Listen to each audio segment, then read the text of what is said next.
The penalty for a person convicted in an impeachment trial is removal from office and absolute perpetual disqualification to hold public office, elected or appointed.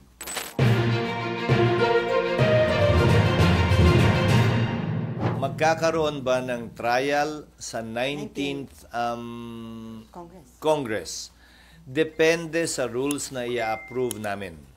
Kasi gaya ng sabi ko, isa sa mga posibilidad, yung innovation ng Korte Suprema of late, meaning pagkatapos ng rules namin noon, na pwedeng mag-receive ng ebidensya ang commissioners, na pwedeng buuin ng may iwang 12 senador, na maaaring magsimula ng June, bago mag-June 30.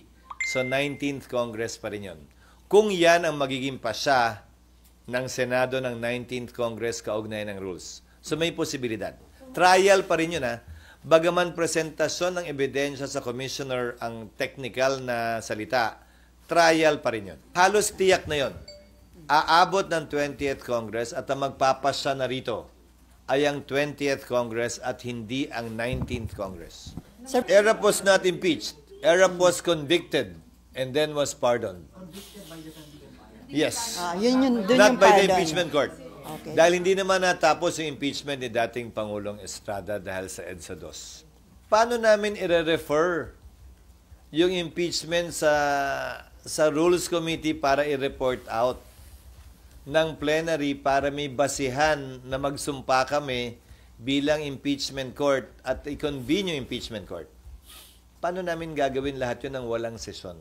Kailangan kasi yung pagsumpa namin at pag-convene ng impeachment court is in session.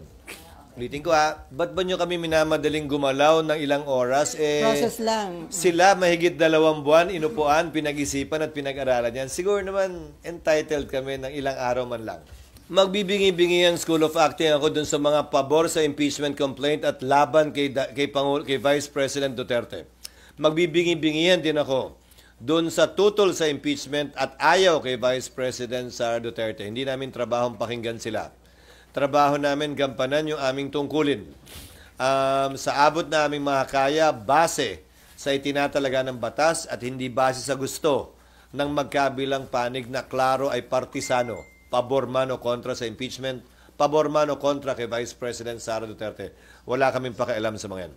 March 23, and I hope I will not be misquoted for this, March 23, final ang impeachment complaint laban kay Mercy Gutierrez. March 26, kinonvene ng Senate ang impeachment court, tapos nag-adjourn agad. In-announce na May 19 o May 9 ang impeachment case i-hear. April 29, nag-resign si Ombudsman Gutierrez. So that is the only instance na hindi matutuloy yung impeachment. Dahil ang parusa lamang sa impeachment ay pagkakatanggal sa pwesto and perpetual disqualification. May posibilidad sana na tinuloy ng Senado yon.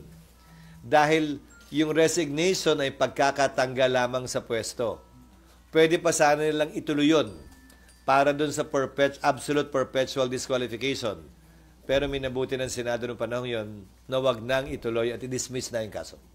Pero sir, right now, walang nang pressure o kumakausap sa iyo from both sides para yung isa, bilisan, aksyonan, o iba naman para upuan itong impeachment. Well, maraming bumabanat sa media magkabilang panig na gustong madalin o gustong i-dismiss ito. Pero walang epekto naman. At tulad ng sabi ko, hindi ko papakinggan yung mga boses na yan. Ang papakinggan at susundin lamang namin ay yung tinatalaga ng batas, ng aming rules, at kung ano ang tingin naming tama, parehas, patas, at magbibigay ng mas mataas na kredibilidad sa proseso ng impeachment. Ano man ang kalabasan o maging resulta nito. Walang nangyaring meeting, pagpupulong o caucus na napag-usapan ito para yung mga sentimentong binabanggit nyo ay masabi o mailahad na aking mga kasamahan dito sa Senado. Sir, kapag po nag-convene ng impeachment court, do you have the power to compel VP Sara to appear here? She cannot say no. Kapag kinakailangan, oo.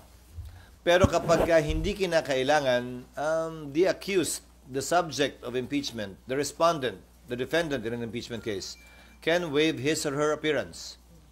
Kinakailangan lamang naman, ayon sa rules of court, na mag-appear ang isang defendant o akusado, una kapag ka-arraignment, para sabihin niya, inaako ba niya o sinasabing hindi niya inaako yung mga paratang laban sa kanya? O pangalawa, pag kailangan siyang i-identify ng isang testigo.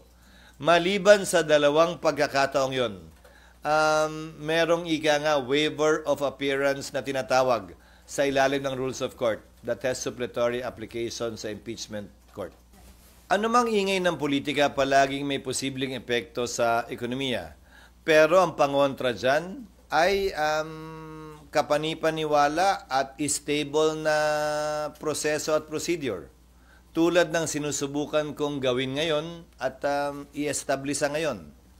Para yung expectations ay tempered, walang tanong na hindi nasagot, walang alinlangan kung ano ang mga mangyayari sa susunod na araw, linggo at buwan, sa kabila ng anumang ingay na nagmumula sa pabor o kontra sa impeachment, sa pabor o kontra kay VP Sara. Ito, ang mga binabanggit ko sa inyo ngayong umaga, ito ang magiging proseso ng impeachment sa mga susunod na linggo at buwan. Oo, dahil ang impeachment ay isang prosesong nakasaad naman sa saligang batas. This is not an extra constitutional process. In fact, this is a purely constitutional and legal process provided for in our Constitution on how to make certain high officials of the country accountable for their actions and or inactions, specifically as alleged, for alleged culpable violation of the Constitution, bribery, treason, graft and corruption, other high crimes, and betrayal of the public trust. Kasi ang kapangyarihan ng Senate President ay i-agenda lamang ito. Yung ginagawa naming mga referral sa floor na walang nag-object, sa anumang oras pwede mag-object kahit sino at pwedeng pagbotohan yon bago ma-refer. Lahat ng ginagawa namin sa plenaryo are done through a proper motion. At kung mapapansin niyo, parang gas-gas na lang sa tenga siguro, masyado na kayo at tayong lahat sanay. Palagi nagtatanong ang presiding officer, is there any objection? There being no objection, motion is approved. So, pag may nag-object, pagbobotohan. Pero lahat ng naganap o nagaganap sa plenaryo, pinahintulutan ng mga miyembro. Ang pag-inhibit ng huwes sa rules of court man o sa rules on impeachment ay voluntary sa parte niya. Walang proseso para pwersahang ipa-inhibit sa pamamagitan ng botohan ang sino mang hukom sa anumang paglilitis. So, kung meron mang ganyang pagkakataon, desisyon niya. Pero babalik rin ko. O kung may posisyon pala yung pumirma, may posisyon din ba yung hindi pumirma na kailangan din mag-inhibit yung kamag-anak nun? Hindi naman siguro, di ba? Bakit nyo sasabihin kailangan lang mag-inhibit yung pumirma? Bakit hindi nyo sasabihin dapat mag-inhibit din yung hindi pumirma? It cuts both ways. But for me, it's a purely voluntary act, whether an impeachment judge will inhibit himself or herself. Again, I will admonish and keep on reminding the senators who will surely be part of the impeachment court, either in the 19th or 20th Congress, dahil impeachment court pa rin naman ang magpapasya ng ilang preliminary na mga bagay. To kindly, please, refrain from talking one way or the other for or against the impeachment or against or the impeachable officer in relation to this case. Pwede naman nilang purihin si Vice President Sara hanggang langit kung gusto nila nang walang kinalaman at hindi pumapatungkol sa impeachment. Wala namang problema yun. Pero this is a mere reminder and admonition. Wala naman akong kapangyarihang pigilan o busalan ng kahit na sinong miyembro na nais magsalita kaugnay nito. Unang beses lamang mangyayari ito sa Pilipinas. Sa Amerika, hindi. Pero sinabi ko rin na may pagkakaiba. May pagkakataon sa Amerika na tumawid na yung impeachment sa panibagong kongreso. Pero ang pagkakaiba nga, 2/3 kasi ng senador doon ay naiiwan pa. Dito, 1/2. Pero tatawid ang pagiging Senate President kung hindi pa tapos ang kanyang termino tulad ko hanggang 20th Congress. So, gaya ng sabi ko kanina, may basehan tulad ng ibang collegial courts. Ulitin ko, yung mga nakabinbin bang kaso sa Korte Suprema, pag may nag-retire na justice, 1, 2, 3, 4, 5, dismissed yun at kailangan mo mag-file uli. Yung mga nakabinbing kaso ba sa Sandigan Bayan, sa COMELEC, sa Civil Service, sa Court of Appeals, dismissed ba yun pag may nag-retire na isang maestrado? Ang sagot din ay hindi. At yun siguro ang pinakamalapit na analogy, comparison na pwede natin gamitin sa impeachment court, na collegial court din. Minsan nga, bibigyan pa kita ng mas malalang sitwasyon. Yung ordinaryong korte natin na isa lang ang judge, nag-retire yung judge. Ibig sabihin ba nun, lahat ng pending na kaso sa korte niya, dismissed? At kailangan i-file uli dahil nagpalit ng judge? Court of record ang ating mga korte tulad ng impeachment court. Siguro ang basihan ay hindi na tumutuloy-tuloy yung Senado or semi-continuing body ang Senado. Ang basihan ay Court of record ang impeachment court. At dapat lamang na magpatuloy yon hanggang matapos yung kaso. At hindi dito dapat kinikilala yung pagpapalit nung nakaupong mahistrado tulad nga ng sa ordinaryong kaso. Kung yun nga, criminal case, ang kapalit at ang parusa pagkamatay o kung may death penalty o habang buhay ng pagkakakulong. Tuloy-tuloy. Ano pa kaya ito na administratibo lamang? Ibig sabihin, wala itong kulong, wala itong parusang kamatayan. Pagkakatanggal lamang sa pwesto at pagbabawal na humawak na anumang pwesto sa gobyerno. That is part of the rights of an accused under the Bill of Rights to confront his or to confront the witnesses against her. Karapatan po niyan, mag-attend araw-araw, kada hearing, magsalita bilang abogado. Dahil pwede siyang tumayong abogado para sa sarili niya o tumayo pa nga bilang testigo. Umupo bilang testigo. Pwede po yan. Nasa sa kanya. Pero hindi siya pwedeng piliting tumestigo sa kaso because it will violate, on the other hand, the right against self-incrimination. Kumbaga, hindi siya pwedeng patawag ng prosecution at pwersahang paupuin doon para tanungin kung ayaw niya. That cannot be done. Sir, yung nangyari kay CJ Corona noon, pwede rin po ba o gagawin nyo ng rules to na magsi-statement lang ayaw niya ng Q&A? Hindi pwede. Dahil sang-ayon sa rules of court that is suppletorily applicable to impeachment to the impeachment trial, may karapatan mag-cross-examine ang kabilang panig sa sino man testigo ipepresenta ng kabilang panig. So, pag nagpresenta ng testigo ang prosecution, may karapatang i-cross-examine yan ng depensa. I mean, sir, si VP Sara, kung just in case No, na parang kung sino man nga, karapatan yan ng kabila. At kapag ka hindi na subject sa cross-examination, hindi admissible yung testimonya ng testigo. Sir, may... Sir, pag just in case naman daw ipatawag nyo, kailangan siya, pero hindi siya dumating, meron bang kaparusahan pag ganun? The impeachment court, very much like the Senate, more so in fact because it is an impeachment court, has the power and authority to issue subpoena. May kapangyarihan nga kami mag-issue ng subpoena. Sir, At sang-ayon sa rules, yan ay pwedeng i-issue lamang either sa pamamagitan ng botohan o kung babaguhin yung rules, sa pamamagitan lamang ng kautusan ng presiding officer. Sir, may certain period ba para tapusin yung impeachment trial o pwede itong parang matagalan? Wala, pero sino ba naman na may gustong umabot ito till kingdom come? Wala naman siguro may gusto nun. One way or the other, kailangan ito pagpasahan at desisyonan. Ulitin ko, nang hindi minamadali, pero hindi rin naman pinagpapaliban ng labis. Tulad lamang ng anumang complaint na inihain sa korte, pwedeng bawian. Halimbawa, criminal case man o civil case. Gitna ito o administrative case. Pwedeng i-withdraw ng nagrereklamo ang kaso sa anumang panahon. Sa kaso ng Kongreso, it has to be withdrawn by more than 2/3 para hindi umabot dun sa 1/3 requirement. Ngayon, kung tatanungin mo, paano yan? Nagkaroon na ng jurisdiction yung Senado Pwede pa bang bawiin yun pagdating ng panahong yun ng panibagong Kongreso?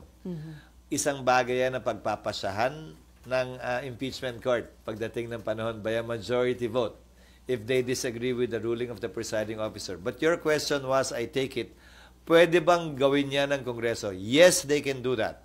Pero kung may epekto ba yun na actual na i-withdraw, pagdedesisyonan ng impeachment court yan at ayokong pangunahan. Sang-ayon pa rin sa saligang batas tulad ng nangyari matapos ang EDSA 2 nung pumalit si dating Vice President Arroyo kay Pangulong Estrada. So yung Vice President naging presidente, naging bakante yung Vice Presidency. Nag-appoint si Pangulong Arroyo mula sa Kongreso, Kamara at Senado. Ang requirement ng edad, ang lahat ng requirement para maging senador at kongresista at vice-presidente ay pareho, maliban sa edad. Ang kongresista 25, ang senador 35. Ang requirement para sa vice president and president 40. So pwedeng pumili si Pangulong Marcos ng kongresista o senador na ang edad ay 40 years old and above. Matapos niyang pumili bilang kanyang nominado, pagbobotohan yan by a majority vote ng magkabilang kamara, House at Senate. Voting separately. Simple majority, voting separately. Lahat ng senador ay qualified at yung mga mambabatas na 40 and above ay qualified. Yun yung pool ng qualified na mga taong pwedeng i-nominate. Kung i-nominate ka, sir, open ka na maging vice president? Ayokong pag-usapan yan because it's unfair. We will be sitting as an impeachment court. Pero sa totoo lang, mamaya sabihin ko sa iyo kung bakit ko ayaw.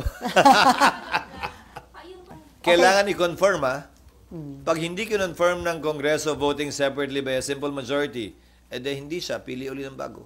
So 2/3 of 24 seats po ba yung vote to convict or 2/3 of the 23 current opposition? Still of 24 because always favorable to the accused. So there's already one favorable vote in the 19th Congress sa impeachable officer because that officer cannot vote in favor of the impeachment to comprise 2/3. Wala akong balak ilagay na cap, walang cap sa rules, pero gaya ng sabi ko, through judicial affidavits, bagong rule ng Korte Suprema yan sa Rules of Court, and a stricter, longer, more complete pre-trial brief, hindi magtatagal naman siguro ng ganun katagal. Lalo na, continuous trial talaga ito. Day to day, we will conduct the trial. Hindi lamang Senado ang dapat na mag-aral, maghanda. Ang dapat sana mag-aral at maghanda rin ay yung magkabilang panig. Let me give notice to both sides. Both the prosecution panel and the defense panel of the defense team of the Vice President. They have sufficient time to prepare and study for this. So, hindi naman siguro katanggap-tanggap, hindi lamang sa amin, sa mata ng publiko, na pagbigyan anumang delay, na hindi sila handa, walang testigo, hindi handa yung ebidensya, dahil itong panahong to, dapat ginugugol na nila para gawin at kompletuhin yan. Well, kahit naman ako naghahanda, magbabasa uli, ang tagal ko nang hindi nagpa-practice. Matagal-tagal na ako hindi nakakapag-appear din sa husgado, nagbago na rin yung rules on evidence. Gagamitin ko rin itong panahong to para magbasa muli, to brush up on my rules on evidence, the Supreme Court decisions on the rules on evidence. At nang magampanan namin yung aming tungkulin na may buong katapatan sa probisyon ng batas. Ang pagtatawag ng special election sa anumang bakanting pwesto, congressman o mayor, vice mayor o senador ay desisyon ng Kongreso. Bakit? Kailangan kasi mag-appropriate ng pondo para sa special election na yon. At hindi basta-bastang nagagawa yon. Sa kaugnay naman ng COMELEC, meron silang pondo. There are times, may mga taon na may pondo sila for special elections. Pero may mga taon na wala. So kung may pondo sila to conduct special elections, COMELEC can do it on its own by basing it on a resolution either from the House or the Senate to fill that seat. Pero madalas in practice, hindi po ginagawa dahil may quorum pa naman ang Senado. Hindi naman makakaapekto sa quorum. Marami na rin nabakanteng posisyon sa House sa pamamagitan ng pagpanaw ng mga mambabatas. Hindi na nagpapatawag ng special election ang Kamara. Bihira magpatawag. So based on the resolution, pwede magpatawag ang COMELEC kung may pondo sila. Kung wala, kailangan talaga ng isang batas para magpatawag ng special election. Subpoena is a compulsory process, meaning to say she can be compelled to attend. Like what we do with respect to witnesses in the hearings of the Senate. the Sergeant at Arms, with the assistance and aid of law enforcement officers, may effect the compulsory order for her to appear. Mag-issue in ng warrant plenary. of arrest, sir? But I heard a comment of Vice President Estrada that she welcomes this in order to present her case. So, VP Duterte, sorry. That she welcomes this. Estrada. Sinasabi ko? Estrada. Sorry. VP. But I heard a comment of VP Sara in connection with the looming impeachment complaint to be filed against her that she would welcome it as an opportunity to present her side of the story vis-a-vis the accusations being hurled against her by members of the House. So I hope that will indeed be her position. So, kung mag-change yung kanyang stand, hindi nga siya mag-attend kahit may subpoena, possible yung pag-issue ng warrant of arrest. Merong subpoena lang. Hindi pa naman warrant. Subpoena is enough. Kung hindi pa rin nga siya mag-attend. Again, a subpoena is a compulsory process. The Sergeant at Arms and law enforcement officers can enforce a subpoena. Okay, and then Cecil. Sir, yung pre-trial ay mangyayari pag na-convene na? O pre-trial Under our rules kasi, wala pa yon. Kasi wala pa naman noon eh. So, pag sa amendment namin ng rules, nilagay na yon, pwedeng pagpasahan ng 19th Congress na payagan na yon sa ilalim ng 19th Congress. Dahil nga, yung presiding officer, sang-ayon sa aming rules, ay may kapangyarihan to take proper order of the subject matter of impeachment. I mean, it should happen, yung pre-trial, pag na-convene. So, June 2 onwards pa rin. Hindi kailangan nga ma-convene eh. Kasi, ang magulo pa siya eh. Kung isipin mo, convene, susumpa, tapos susumpa uli. Sir, basic to. Ano po bang laman ng pre-trial? Nakalagay doon yung mga ebidensya nila, yung bilang ng testigo nila, at nakapaloob doon yung judicial affidavits nila. Kumbaga, halos wala ng direct examination. Dito na napanood nyo sa Corona trial na, so nung petsang to, nasaan ka? Nakalagay na rin yung kwento niya, ipapa-identify na lamang sa kanya yung kanyang judicial affidavit. Ikaw ba talaga gumawa nito? Pirma mo ba to? Lahat ba na nakapaloob dito ay totoo? Cross-examination na diretso. So, It will abbreviate the proceedings. Mas mabilis ang proceedings. Ngayon, may nakasaad din sa rules of court na yung mga testigo at ebidensya na hindi mo binanggit dyan, hindi mo na pwedeng ipresenta pa. Maliban na lang kung nadiscover mo lamang nitong makalipas ang ilang araw o ilang oras na wala pa, hindi mo pa alam nung ginawa mo yung pre-trial. So, may mga ganon. So, in a way, nalilimitahan niya yung pagpapatagal na maaaring gawin ng magkabilang panig. Basically, the pre-trial is just a submission of yung nga, mga affidavit. Yes. Which could happen before the convening. Yes. Okay. That's what I'm saying. If the rules will authorize the presiding officer to issue those, kabilang na yung pagpapasagot kay VP Sara, kabilang na yung pagsasabit ng reply ng mga prosecutors. Lahat ng bagay na ito, hindi pa to trial, can be done already under the 19th Congress, lalampas ng konti sa 20th Congress, pero yung trial mismo talaga, magsisimula ng 20th Congress. Except again, kung sa rules ay sabihin na pwedeng mag-receive ng evidence through commissioners. Yung 12 may iiwang, kasi ginagawa na rin ng korte yan ngayon eh. Pwedeng tumanggap na ebidensya ay may iiwang 12. Trial na rin yun in a way. Dahil tumatanggap ka na ng ebidensya through commissioners, quote-unquote eh. Not the whole court.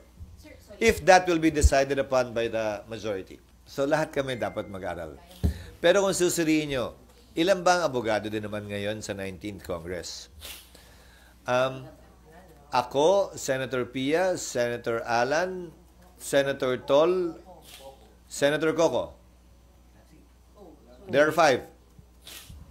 So, sir, itong impeachment, indication na gaano ka-importante ng mga lawyer ang lawmakers. Hindi naman kailangan abogado kasi nga hindi naman kailangan maging abogado kasi naman kahit nga abogado mag-aaral pa eh. Baka mamaya mas malalim pa yung pag-aaral nila kaysa nun sa abogado na akala niya alam na niya na lahat, di ba? So this is a legal constitutional process. Hindi natin dapat to ikatakot o ikabahala. May eleksyon man, wala mang eleksyon, may SONA man, wala mang SONA. Ito'y constitutional process na tinalaga ng ating saligang batas para mapayapang maresolbahan anumang hindi natin pagkakaunawaan o para magawa yung gusto nating magawa. Or mahadlangan yung ayaw nating makita mangyari. We should not be afraid of this. If this will be an election issue, then so be it. Hindi ba maganda yun? At least may valid election issue na pwede mo talagang tanungin sa mga kandidato.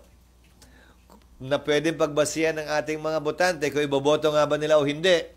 Ang partikular na kongresista o senador. At least yung dalawang pwestong yun man lang. At least it will be in a way issue-based at hindi nakabase lamang sa personalidad. So we can look at it positively too, in a way, given that this is an issue we are facing in time of during election and campaign season. So magiging election issue nga ito, sir. Kasi after election pa yung start. I think it will be. And given what I said, that it's the 20th Congress that will actually decide on this, both the prosecution side and the impeachment judge side. Sino magbe-benefit kung maging election issue ito, sir? The public? Definitely the public. Sino ba naman ang tatalikod, tatagi at may ayaw sa isang issue-based election kumpara sa isang personality-based election? So makaka-apekto ito sa magiging voting decision ng... Ngayon, ang problema lang, siyempre, issue siya, so tatanungin ng mga tao. Kung boboto kita, anong boto mo sa impeachment? Di ba? Sa kabilang banda, kailangan maghunos dili naman din sila. Kasi para pa kami nag-trial, kung may desisyon na agad sila, hindi pa nga napapakinggan yung ebidensya. So, siguro panawagan ko na rin to dun sa mga tumatakbong senador bilang isa sa 12 maiiwan, hindi bilang tagapangulo ng Senado. Bilang isa sa 12 maiiwan na maghunos dili din naman sila. Ang pinakamaganda sigurong pwedeng masabi ay tatayuan nila kung anong tama, nararapat, na ayon sa hustisya, batas at ebidensya, kung saan man siya ituro nun. Sapat na sigurong kasagutan yon kesa, pag ako nanalo, acquit talaga yan. Pag ako nanalo, convict talaga yan. I hope they will avoid those things. But then again, I cannot control the passions of a campaign speech, especially during election time. The only time a court acquires jurisdiction over the person of a respondent, accused, or defendant is when she files her answer or in a criminal case when she is arraigned. So, on her person, hindi pa. Sa palagay ko, saganang akin, pero ito'y pagbobotohan ng mayoriya. Importante pa rin yung robe, ika nga, para lamang mapaalala sa kada senador na sila'y nakaupo hindi bilang legislator, kung hindi bilang impeachment judge. If only to constantly remind them while they're there, seated, in the same seat that they usually sit in, that they are there as impeachment court judges, not as ordinary legislators. If only for that. Kung ako tatanungin, mas gusto kong meron. Ulitin ko, hindi namin to ginagawa para madaliin. Yan ay nakapaloob sa rules of court na suppletorily applicable na kailangan naming ibagay sa proseso ng impeachment na kakaiba sa isang civil, administrative o criminal case kung saan sumasaklaw yung rules of court. So, pagpapasahan yan ng Senado pagbalik namin. Pero lahat ng options na to ipe-present namin sa kanila. By maintaining the credibility and impartiality of the impeachment court, which is what I'm trying to do beginning today. Again, without fear nor favor, nang walang pinapaboran, nang walang kinikitilang karapatan, gagampan na namin yung aming tungkulin. Pero sa dulo, sang-ayon kasi sa rules on impeachment. Kaya di ba si Senator Pimentel noon ay nagbitiw, kung tama ang pagkakaalala ko. Dahil under the Constitution, ang uupo bilang presiding officer talaga kapag ini-impeach ang presidente ay Chief Justice. Hindi naman talaga, wala namang co-presiding eh. Wala rin namang majority leader ang impeachment court eh. Ginawa lamang nila noon yun eh. Kung talagang korte yan, Chief Justice ang presiding officer sa presidente pag in-impeach. It's the Senate President that presides in relation to other impeachable officers, Vice President down. At ang proseso ay, anumang order initially will be decided upon by the presiding officer. If a member disagrees, he can stand up, question it, or object to it, pagbobotohan ng plenaryo. Yun yung proseso. Masunod man o hindi yung gusto ng nakararami, yun ang desisyon ng korte. Ngayon, pwede rin desisyon na ng presiding officer kung ayaw niyang magpasya. Sasabihin niya, ayokong magpasya dyan, ibabato ko sa plenaryo. Kayo mag-decide. Kung ano man ang maging resulta nun, yun ang susundin ko bilang presiding officer. Sang-ayon man yan o taliwas sa gusto ng mas nakararami. Yun yung proseso eh. Actually, they had no choice at that time but to follow the majority. Maliban na lamang kung may temporary restraining order na i-issue ang Korte Suprema kaugnay nito sa transition na ito, magpapatuloy ang trabaho namin, 19th o 20th Congressman yan, at hindi pwedeng gamiting rason dahilan o palusot yan ninuman, prosecution man o respondent na may nakabingbing kaso, basta't walang temporary restraining order. Yun lamang ang pipigil sa Kongreso na magpatuloy sa proseso ng impeachment. Okay, Pero last karapatan po nila yun. If the Secretariat is ready, yes, it will be included in the agenda, but it's not my sole decision. It will be voted upon by plenary. Again, you're not usually with us on a daily basis, except for today, perhaps because of the impeachment complaint.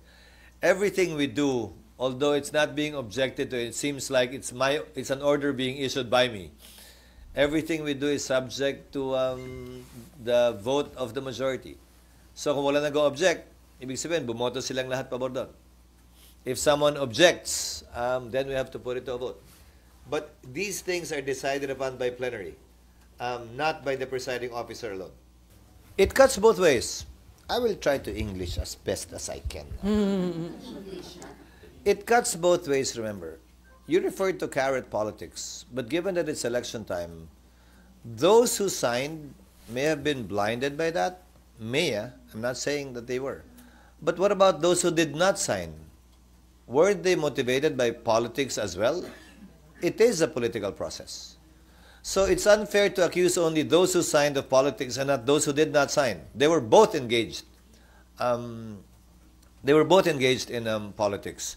And as I said earlier too, given that we're only translating what I said earlier in Filipino, remember? And as I said earlier too, I think it's an opportunity, given that it's election time and campaign season leading to the 2025 elections, that we actually have a chance of this being an issue-based election, at least insofar as members of the House and members of the Senate are concerned, with the admonition on the part of the members of the Senate for them not to be too partisan with respect to saying what their judgment will be should they win and become an impeachment judge. I hope this will be asked by voters in debates, what their position is or will be, and let that be the basis of the judgment of our people, whether or not to vote for them in the coming elections. What we will be doing essentially is I will be instructing the Senate Secretary, Senate Legal, in consultation with some experts in the legal field that we might get as outsourced resource persons to draft amended rules, updating it with respect to the rules of court, and answering some of the gaps discovered during the Corona trial. Most of the officials at that time are still here. And make the corresponding recommendations during the recess, send them to the members of the 19th Congress so they can study it, evaluate it, refer it to their own consultants so that we can act on it and vote upon it when we resume. I am hopeful we can do it within the 6 session days. Why? Even if it has not yet been approved on second reading. No. Even if it has not yet been reported out in committee. If they do that during the recess, we can report it out on Monday. Remember, we have 6 session days. We can report it out on the first day, sponsor it on the first day or on the second day, subject it to interpellations for 3 days. No, I'm sorry, for 1 day, approve it on second reading, and with a 3-day notice, approve it on third reading. If we extend sessions on a Thursday, we can do more. If the President certifies it as urgent, then we can dispense with the 3 days. So I am very hopeful that yes, we can. With the assistance of the executive, if it is a priority measure, we can abbreviate the process and pass certain other bills that haven't even been sponsored on the floor in the six remaining session days that we have, while at the same time acting on the rules on impeachment. Okay, sir, pahabol na lang. According to Senator Amy Marcos, ayaw niya ng impeachment, ayaw niya ng destabilization, ayaw niya ng gulo sa ating bansa. Ang reason, ang dami na daw problema, mataas ang presyo ng bilihin, naghihirap ang mga Pinoy. So, impeachment ba at destabilization ang solusyon? Nakakahiya, bagkus daw na harapin ang dumaraming tunay na problema ng bansa. May basis po ba yung kanya? I respect her decision, especially given that she's a re-electionist that should be focusing on sharing with our people her position on these issues, which she's exactly doing. However, it is now a reality and a fact, whether we like it or else. Nasa amin na yun. At meron kaming trabaho at constitutional duty na gampanan nito. Ang panawagan ko at ang sisikapin kong gawin, gaya ng sabi ko, tiyakin na ito yung magiging patas, parehas na ayon sa batas, walang kinikilingan at walang pinapaboran. Higit sa resulta, ang importante ay kapanipaniwala at may kredibilidad ang proseso. Yon ang aming tututukan at bibigyan ng pansin. Pero yung ganung statement, hindi makaka-apekto sa kanyang pagiging impartial or fair as impeachment judge. Again, she was talking of the impeachment process. Not, again, okay lang naman sabihin, bakit ba? Sana wag na lang. Karapatan niya yun. Okay. Wala naman siyang binanggit o sinabi kaugnay sa boboto sa pabor o kontra dun sa nasasakdal.